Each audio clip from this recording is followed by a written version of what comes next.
Miss Universe Philippines Chelsea Manalo. Highest scorer pala kaya tinanghal na Miss U Asia.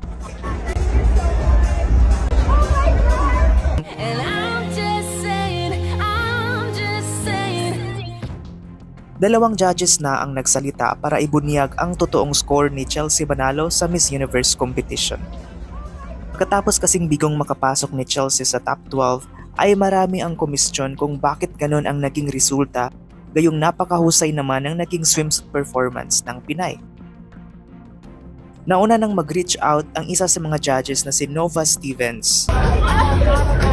Sabi pa ni Nova, she was rooting for Chelsea, but she is only one judge.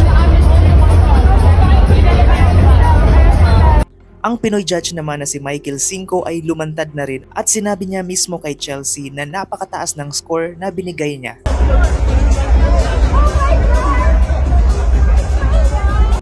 Ngunit si Michael Cinco at Nova Stevens ay dalawa lamang sa 12 judges. Kaya kahit mataas pa ang score nila kay Chelsea, kung napakababa naman ang binigay ng iba, hindi talaga makakaangat si Miss Philippines. Todo-todo naman ang pababash ng mga Thai matapos tanghalin ni Chelsea Manalo bilang Miss Universe Asia. Sinabi pa nila na ang Queen of Asia must look like Asian at hindi daw mukhang Asian si Chelsea.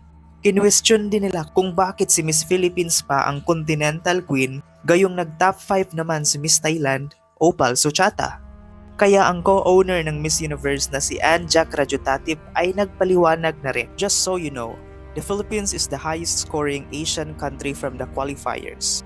It was obvious from the beginning that we already had 4 queens from each region before the top 30 semifinals. So we decided to announce it after the crowning so that we could not influence the judges' scores after that. Again, this is not a placement but a promotion. The other 4 were with us before the finals and we know them for their spirit, their attitude, and their sincerity as women.